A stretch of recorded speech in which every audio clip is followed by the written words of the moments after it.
Guys I hope कि आप बहुत अच्छे होंगे। आज की इस वीडियो में हम डिस्कस करेंगे कि ज़िंदगी यानी कि लाइफ कैसी होनी चाहिए, हम कैसी लाइफ जीते हैं और एक्चुअल में लाइफ कैसी होनी चाहिए।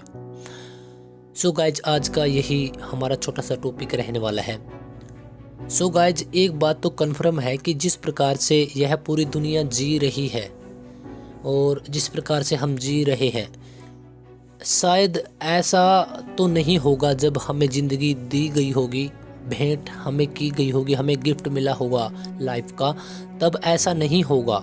ये बहुत सारी चीज़ें बाद में हमारे द्वारा ही बनाई गई हैं, लाइफ के अंदर इंक्लूड कर दी गई हैं, और जो चीज़ें हमारे द्वारा बनाई गई हैं वह आज सबसे ऊपर है, वही बताती हैं कि ज़िंदगी कैसी जीनी चाहिए। एक्सप्लेन करता हूँ मैं आपको कि जिस भी चीज़ के द्वारा आपका जन्म हुआ है, भगवान को मानते हो आप या किसी भी शक्ति को इसके पीछे मानते हो, इसके पीछे कोई भी रहस्य मानते हो, जिस भी चीज़ से आपकी उत्पत्ति हुई है, मानव शरीर की संरचना हुई है। सो गाइज जब आपको जन्म दिया जा रहा था या आप सिलेक्ट किए गए कि इस इंसान को धरती पर भेजना है और इसको ज़िंदगी गिफ्ट की जा रही है, सो गाइज उस टाइम पे जो आपके आसपास के लोग हैं आज, इनमें से किसी को बुलाकर नहीं पूछा गया होगा कि मैं इनको एक ज़िंदगी दे रहा हूँ या दे रही हूँ, जो भी आपके पीछे शक्ति है, तो क्या इसको एक जीवन दे देना चाहिए? नहीं गाइस, ऐसा कभी नहीं हुआ होगा, क्योंकि आपको लाइफ सिर्फ इसी वजह से मिली है कि आप उसके लिए डिजर्व करते थे।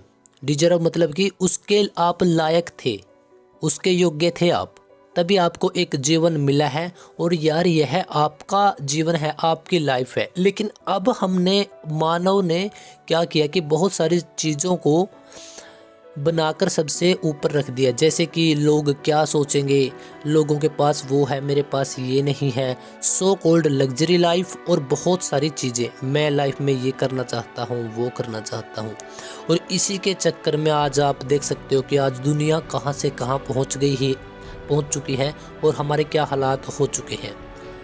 सो गाइज लेकिन हम बात कर रहे हैं जो हमें लाइफ मिली थी, उसका सिर्फ मकसद यही था कि हम इस धरती पर आएँ और जो हमें लाइफ मिली है उसको हम जिए, ना कि काटें। लेकिन अब हम जी भी नहीं रहे हैं, हम काट रहे हैं। काटना तभी बोला जाता है जब हमारे अंदर पूरी क्लैरिटी नहीं होती, बहुत सारी चीज़ें घूमती रहती हैं, तब उस चीज़ को बोला जाता है कि हम काट रहे हैं। क्योंकि किसी का भी यहाँ पे मन दिमाग कोई स्टेबल नहीं है। अगर किसी को कुछ मिल गया है तो वो और चीज़ों के पीछे पागल है, और बहुत ही रेयर इंसान आपको इस दुनिया में ऐसे मिलेंगे जो सब चीज़ों का जो ये जाल है उसको तोड़कर उससे ऊपर निकल चुके हैं। वही था हमारी रियल लाइफ का मतलब। सो गाइज अब हम क्या करें? और अगर जब भी हमें यह समझ में आ जाता है कि यह हमारे द्वारा ही बनाई गई एक जाल है, ये हमारे द्वारा बनाया गया और इसमें ही हम लगातार फंसते जा रहे हैं, क्योंकि यह नहीं कि आप लगातार इसी जाल में फंसे रहोगे। एक दिन मरने से पहले आपके लाइफ में वो टाइम भी आएगा जब आपको एहसास हो जाएगा कि यार मैंने पूरी लाइफ किन चीज़ों के चक्कर में ख़राब कर दी। और दूसरी बात, मैं आपको यह भी नहीं बोल रहा कि आप जो ऊट पटांग हरकतें करते रहते हो, जेलसी या फिर किसी से जलना, किसी को सपोर्ट नहीं करना, कोऑपरेट नहीं करना, खुद के बारे में ही इतना सोचते रहना, आप ये ना कीजिए। मैं आपको यह भी नहीं बोल रहा। सभी चीज़ें होती हैं लेकिन लिमिटेड टाइम पीरियड के लिए होती है, लिमिट होती है हर एक चीज़ की। लेकिन हमारा पूरा दिन यही चलता रहता है कि उसके पास वो गाड़ी है, वो बंगला है, या उसकी गर्लफ्रेंड ऐसी है, उसका बॉयफ्रेंड ऐसा है, तो मेरे पास है नहीं, भगवान ने मेरे साथ ऐसा क्यों कर दिया। मतलब सच में यार, हमें शुरू में लाइफ दी गई थी, हमें उसके मतलब को ही बदल दिया है। हमें मिली किसी और चीज़ के लिए थी और यूज़ हम किसी और चीज़ के लिए। देखो ये सभी चीज़ें ज़रूरी है जो आप कर रहे हो, लग्जरी लाइफ भी ज़रूरी है, सभी चीज़ें ज़रूरी होती हैं, लेकिन यार एक लिमिटेड, मतलब हर एक चीज़ को लिमिट में अगर हम रखेंगे तभी हमारी लाइफ का बैलेंस अच्छा रहेगा।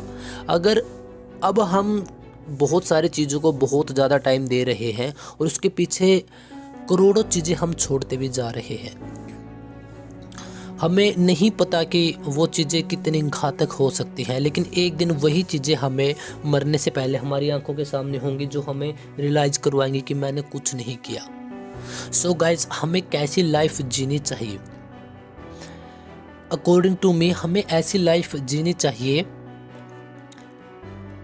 कि यार हम दूसरों का भला भी करते रहें, सपोर्ट करते रहें, दूसरों को कोऑपरेट करते रहें। वह किस प्रकार से? दूसरों को समझे। अगर कोई आपके पास आता है, कुछ सुनाता है, तो उसको आप समझो। और सेकंड ये कि किसी से जेलसी मत रखो। कोई आपसे ऊपर है, नीचे है, किसी के पास कुछ हो सकता है, भगवान ने किसी को ज़्यादा दिया है, किसी को कम दिया है, अगर आप ये मानते हो तो रहने दो। इन सब चीज़ों को छोड़कर आपके ऊपर जो आपकी लाइफ है उसके अंदर खो जाओ बस, कि मुझे जो मेरी लाइफ है, मैं किस प्रकार का इंसान हूँ, मेरी किस प्रकार की गट्स हैं, फीलिंग्स हैं, इन सब चीज़ों को अच्छे तरीके से जान लोगे तो यकीनन आपका आना इस धरती पर स्वीकार कर लेंगे वो प्रभु जिसको आप मानते हो, क्योंकि आपने वही काम किया। यार हमारा आने का मकसद ही यही होता है कि हम दूसरों की सहायता करें, जो प्रकृति है उसको समझें, उसको जानें, उसमें कुछ योगदान करें, हमारी पृथ्वी लगातार लंबे समय तक बनी रहे इसके लिए प्रयत्न करें। और हम बिल्कुल इसके अपोजिट कर रहे हैं। मेरा आज की इस वीडियो का टोटल मकसद यही है कि हम जितना हमारे पास इधर उधर का टाइम होता है बाहर खर्च ना करके हम अगर खुद के ऊपर ही खर्च करें तो यकीनन आप बहुत कुछ जान सकते हो, बहुत कुछ बहुत कम समय में। सो गाइज, आज के बाद और आज से अभी से हम यह प्रण करते हैं कि जो हमारे पास एक्स्ट्रा टाइम होगा हम यह नहीं सोचेंगे कि मैं अकेला हूँ, अकेली हूँ, कौन क्या सोचेगा, इसके पास वो है, इसके पास ये है।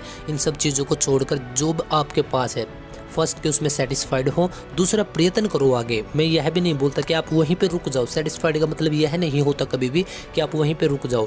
सेटिस्फाइड का मतलब, सेटिस्फैक्शन का मतलब यह होता है कि मैंने इस चीज़ को अचीव कर लिया है, अब मैं आगे बढ़ रहा हूँ, लेकिन मेरे अंदर कोई किसी चीज़ के प्रति ज़्यादा लालसा नहीं है, मैं प्रयत्न करूँगा या करूँगी। सो गाइज, आज के बाद हम सभी एक दूसरे के साथ मिलकर खुद को अच्छे से जानने की कोशिश करेंगे। वीडियोज़ आपको कैसी लग रही हैं ज़रूर बताना। Thank you guys.